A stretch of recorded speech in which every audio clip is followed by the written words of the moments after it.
آج اللہ تعالیٰ کی توفیق سے جن دوست احباب کو اللہ تعالیٰ نے توفیق عطا فرمائی ہے وہ اعتکاف میں بیٹھیں گے، تو اعتکاف کے متعلق یہ بات یاد رکھیں کہ اعتکاف ہوتا ہے دو قسم کا، ایک فرض اور دوسرا نفل۔ فرض وہ اعتکاف ہے جو انسان اپنے لیے خود فرض قرار دے لیتا ہے، مثلا نظر مان لیتا ہے کوئی بندہ کہ میرا فلاں کام ہو جائے تو میں اتنے دن اعتکاف کروں گا مسجد میں، تو یہ اعتکاف اب اس کے لیے فرض ہو گیا، یہ اعتکاف اس کے لیے فرض ہو گیا۔ اللہ کے نبی صلی اللہ علیہ وسلم سے عرض کی سیدنا عمر بن خطاب رضی اللہ عنہ نے، اللہ کے نبی میں نے نظر مانی تھی کہ میں ایک رات مسجد حرام میں اعتکاف کروں گا، اسلام سے پہلے کی بات، تب مسلمان نہیں تھے، تو اب میں مسلمان ہو چکا ہوں، اب کیا ہوگا؟ میں فرمایا وہ اعتکاف کرو، یہ فرض اعتکاف تھا۔ دوسرا اعتکاف ہے مسنون نفل، آپ کریں ٹھیک ہے، نہ کریں تو گناہ نہیں ہے، کوئی بھی نہ کرے تو گناہ نہیں، یہ فرض کفایہ دوسرا کو، یہ نفل ہے، سنت ہے، کر لیں ٹھیک ہے، نہ کریں تو ٹھیک تو بھی ٹھیک ہے، کریں گے تو اجر ہے، نہ کریں گے تو گناہ نہیں ہے۔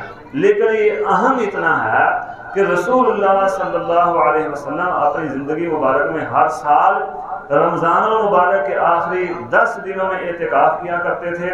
ایک سال کسی وجہ سے رہ گیا تو 10 کی بجائے نبی صلی اللہ علیہ وسلم نے پھر 20 دن اعتکاف کیا۔ یہ اندازہ کریں کہ اتنا اہم ہے۔ ایک سال رمضان المبارک میں رہ گیا تو آپ نے رمضان کے بعد شوال میں کیا اعتکاف، یعنی جو آپ کا معمول تھا اس سے ہٹے تو اس کا کفارہ بھی آپ نے ادا کیا، دوبارہ پھر اعتکاف کیا۔ اس کی فضیلت میں اس سے الگ کوئی حدیث میری نظر سے نہیں گزری، کوشش کی ہے لیکن مجھے ملی نہیں، بلکہ غلام مصطفیٰ ظہیر احمد پوری حافظ اللہ لکھتے ہیں کہ اس کی فضیلت میں جو روایات بیان کی جاتی ہیں وہ سنت سے ثابت نہیں۔ ہمارے لیے اس کی فضیلت اتنی کافی ہے کہ رسول اللہ صلی اللہ علیہ وسلم اعتکاف کیا کرتے تھے۔ اور دوسری بات، اللہ تعالیٰ اپنے کسی بندے کو اپنے گھر کا مہمان بنا رہے ہیں تو یہ کم فضیلت ہے؟ کیوں جی؟ ہمارے تعلق والے جو ہوتے ہیں، ہمارے دوست یا کوئی بھی تعلق والا، میں اکثر کہا کرتا ہوں وہ 3 قسم کے ہوتے ہیں۔ ایک وہ جس کے ساتھ ہمارا تعلق ہے لیکن ہم اسے اپنے گھر میں لانا نہیں چاہتے، بندے سارے ہی اللہ کے ہیں لیکن بعض ایسے ہیں جن کو اللہ اپنے گھر میں لانا نہیں چاہتا۔ نماز بھی تو سال بعد عید کی نماز بھی قسمت میں نہیں ہے۔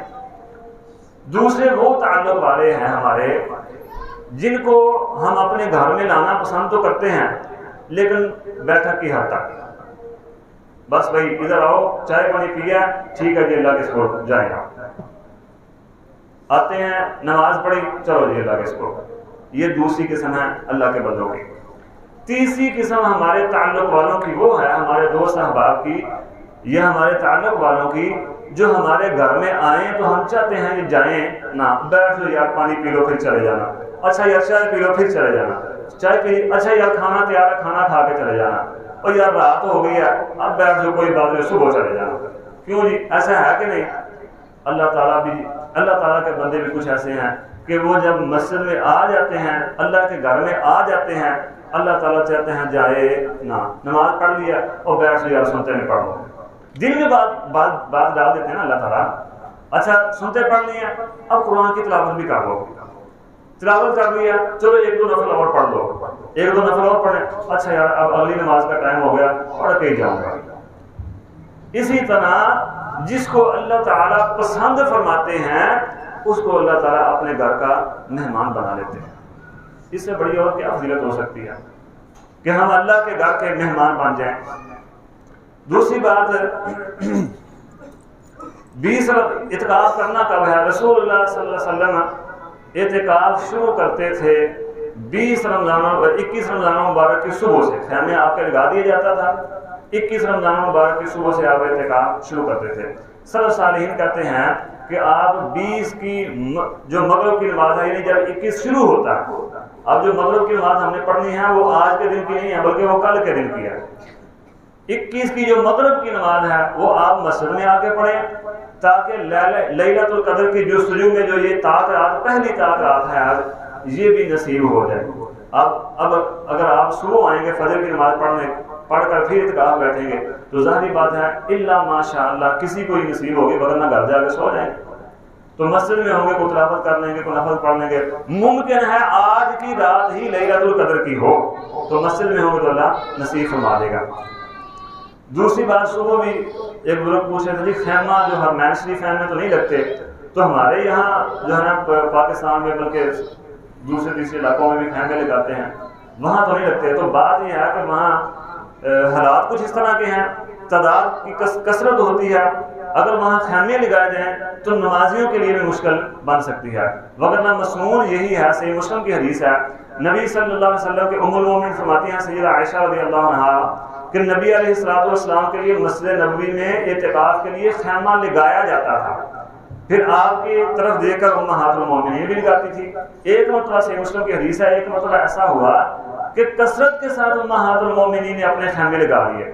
جب نبی علیہ السلام باہر تشریف لائے، دیکھا کہ عورتوں کے خیمے زیادہ لگے ہوئے، فرمایا ان کو اکھاڑ دو، ان خیموں کو اکھاڑ دو۔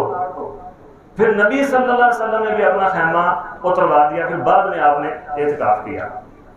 تو معلوم ہوا خیمہ لگانا مسجد میں یہ رسول اللہ صلی اللہ علیہ وسلم کے سنت سے ثابت ہے۔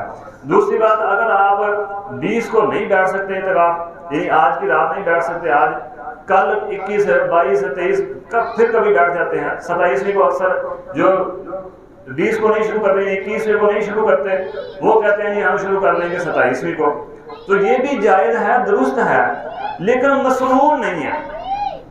اس کو مسنون کہنا یہ درست نہیں ہے۔ سنت یہی ہے کہ یعنی 21 سے آپ شروع کریں، اس کے بعد اگر کوئی بیٹھتا ہے اجر ملے گا، ثواب ہوگا، لیکن مسنون عمل نہیں ہوگا، اس لیے اسے مسنون نہیں کہا جا سکتا۔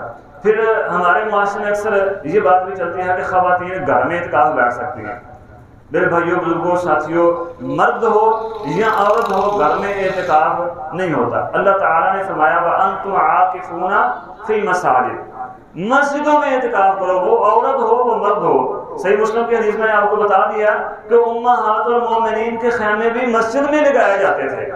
فرماتی ہیں سیدہ عائشہ رضی اللہ عنہا آپ کرتے رہے ساری زندگی اعتکاف، آپ کی وفات کے بعد پھر آپ کی ازواج مطہرات مسجد میں خیمے لگا کر اعتکاف کیا کرتی تھی۔ عورت ہو مرد ہو، اعتکاف مسجد میں ہوتا، گھر میں اعتکاف نہیں ہوتا۔ اسی طرح بغیر بات پوچھیں جی اگر روزہ نہیں کوئی رکھتا تو پھر تو روزے اعتکاف کے لیے روزہ شرط نہیں ہے۔ اگر کوئی روزہ نہیں رکھتا تو نہ رکھے کسی وجہ سے، یہ نہیں جان بوجھ کے نہ رکھے۔ اگر روزہ نہیں رکھتا کسی وجہ، مثال کے طور پہ کوئی بندہ بیمار ہے، شوگر کا مریض ہے، بہت زیادہ شوگر ہے، وہ روزہ نہیں رکھ سکتا، اب وہ اعتکاف بیٹھنا چاہتا ہے تو بیٹھ جائے۔ اعتکاف ایک الگ سے عبادت ہے، اس کا روزے کے ساتھ کوئی تعلق نہیں ہے۔ نبی صلی اللہ علیہ وسلم نے غیر رمضان میں شوال میں بھی اعتکاف کیا، میں نے بتایا خیمہ اتروا دیا، بعد میں شوال میں اعتکاف کیا۔ اسی طرح جنبی، حائضہ یا مستحاضہ کا اعتکاف بیٹھا بندہ جنبی ہو گیا تو کوئی حرج نہیں، اعتکاف ختم نہیں ہوگا، غسل کر سکتے ہیں آپ بغیر جنبی ہونے کے بھی۔ بعض کہتے ہیں کہ غسل کر ہی نہیں سکتے آپ اعتکاف کے دنوں میں، ٹھیک ہے، یہ کوئی مسئلہ نہیں۔ اعتکاف کے دنوں میں آپ غسل کر سکتے ہیں، جنبی ہو گئے ہیں پھر بھی غسل کر سکتے ہیں، اگر نہیں جنبی پھر بھی غسل کر سکتے ہیں۔ گرمی ہے مثال کے طور پہ، آپ ٹھنڈک حاصل کرنے کے لیے نہا سکتے ہیں، کوئی حرج نہیں۔ اسی طرح مستحاضہ عورت، شیخ غلام مصطفیٰ ظہیر احمد پوری حافظہ اللہ نے اس پر اجماع نقل کیا ہے کہ مستحاضہ عورت اعتکاف بالاجماع اعتکاف کر سکتی ہے۔ ہاں جو حیض والی ہے وہ اعتکاف نہیں بیٹھ سکتی۔ اگر اعتکاف بیٹھی ہے کوئی عورت تو دوران اعتکاف حیض شروع ہو گیا تو اس کا اعتکاف ختم ہو گیا، اب وہ اعتکاف نہیں کر سکتی، وہ گھر چلی جائے۔ اسی طرح کھانے کا مسئلہ، بعض ہمارے دوست ہیں وہ اعتکاف بیٹھنا چاہتے ہیں لیکن کہتے ہیں یہ میرے گھر سے کھانا لانے والا کوئی نہیں ہے، تو بھائی آپ اعتکاف بیٹھ سکتے ہیں، گھر جا کے کھانا بھی لا سکتے ہیں۔ کوئی گھر سے کھانا لانے والا نہیں، گھر والوں کو بتا دو جی میں اس وقت کھانا لینے آؤں گا، آپ جائیں جا کے آرام سے کھانا لائیں، لا کے مسجد میں کھا سکتے ہیں، کوئی حرج نہیں۔ پھر نماز جنازہ پڑھنا، اسی طرح کسی کی تیمارداری کرنا، کسی نے دعوت کی ہے، اس کی دعوت قبول کرنا، اس کے گھر جا کے کھانا کھانا، تو اس میں رسول اللہ صلی اللہ علیہ وسلم سے کوئی چیز ثابت نہیں۔ ہاں محدثین ائمہ دین کی دو آراء ہیں، بعض تو کلی طور پر کہتے ہیں نہ جنازہ پڑھ سکتا ہے، نہ تیمارداری کر سکتا ہے، نہ کسی کی دعوت قبول کر سکتا ہے۔ بعض جن میں سے سعید بن زبیر، عامر الشعبی، حسن بصری، ابن شہاب زہری اور ام المؤمنین سیدہ عائشہ صدیقہ خود یہ کہتی ہیں جنازہ بھی پڑھ سکتا ہے کسی اپنے قریبی کا، یا اکثر یہ فوت ہونے والوں کا جنازہ پڑھتا ہے، یہ نہیں اعتکاف بیٹھا کہتا اب میں جنازہ پڑھنے جاتا ہوں ویسے نہیں پڑھتا، تو یہ ٹھیک نہیں ہے۔ اس کا کوئی قریبی فوت ہو گیا یا ایسا کوئی اگر اعتکاف کے الگ دنوں میں فوت ہوتا تو یہ اس کا جنازہ پڑھتا تو اس کا جنازہ پڑھنے جا سکتا ہے۔ کوئی بیمار ہے اس کی تیمارداری کرنے جا سکتا ہے، مثال کے طور پہ والد ہے یا والدہ ہے یا کوئی بھائی ہے وہ بیمار ہو گیا تو جائے، لیکن بیٹھ نہیں سکتا وہاں پر، جاتے جاتے چلتے چلتے تیمارداری کرے اور واپس آ رہے۔ ام المومنین فرماتی ہیں میں گھر میں داخل ہوئی، بیمار کی چلتے چلتے بیمار کی تیمارداری کی اور واپس آ کے پھر اعتکاف میں بیٹھ گئے۔ تو معلوم ہوا کہ جو قریبی ہیں اگر کوئی بیمار ہو گیا تو اس کی تیمارداری کرنا بھی بہت بڑا اجر ہے۔ اب ہمارے ہاں یہ کہہ لو کہ ختم ہی ہو گئی ہے یہ سنت نبی صلی اللہ علیہ وسلم کا یہ عمل، ورنہ نبی صلی اللہ علیہ وسلم نے فرمایا کوئی شخص صبح اپنے کسی مسلمان بھائی کی تیمارداری کرتا ہے تو رات کو تیمارداری کرتا ہے، بیمار پرسی کرتا ہے تو صبح تک اللہ کا فرشتے، غالباً حدیث میں آتا ہے 70,000 فرشتے اس کے لیے بخشش کی دعا کرتے ہیں۔ اتنا اہم عمل ہے یہ، تو تیمارداری کرنا چاہے تو کر سکتے ہیں۔ اسی طرح لیلۃ القدر آج پہلی رات ہے، نبی صلی اللہ علیہ وسلم نے فرمایا تحروا لیلۃ القدر، تلاش کرو۔ سنن ابی داؤد کی ایک حدیث میں یہ بھی آتا ہے، کسی نے پوچھا اللہ کے نبی لیلۃ القدر کی رات کون سی ہے تو نبی صلی اللہ علیہ وسلم نے فرمایا وہ 27ویں ہے۔ لیکن حدیث وہ بھی ٹھیک ہے، لیکن مسنون طریقہ یہ ہے، مسنون عمل یہ ہے، ام المومنین فرماتی ہیں نبی صلی اللہ علیہ وسلم خود بھی آخری دنوں میں کمر بستہ ہو جاتے اور اپنے گھر والوں کو بھی کمر بستہ کرتے، خود بھی عبادت بڑی سختی کے ساتھ بڑے جذبے کے ساتھ کرتے اور اپنے گھر والوں کو بھی اٹھاتے، خود بھی جاگتے گھر والوں کو بھی جگاتے، اور امت کو بھی یہی حکم دیا ہے تحروا لیلۃ القدر، لیلۃ القدر کو رمضان کے آخری عشرے کی جو آخری 10 راتیں ہیں ان میں سے جو 5 طاق راتیں ہیں ان میں تلاش کرو۔ یہی مسنون ہے، یہی سنت عمل ہے اور اسی پر عمل کرنا چاہیے، ہمیں یہی حکم ہے، اسی پر ہمیں عمل کرنا چاہیے۔ تو اللہ تبارک و تعالیٰ، پھر ام المومنین سیدہ عائشہ نے پوچھا اللہ کے نبی اگر میں لیلۃ القدر کو پا لوں تو کیا پڑھوں؟ اگر یہ رات مجھے مل جائے لیلۃ القدر کی جو 1000 مہینے کی سے بہتر ہے، یہ نہیں فرمایا برابر ہے، فرمایا بہتر ہے 1000 مہینے سے، اگر میں وہ رات پا لوں تو کیا پڑھوں؟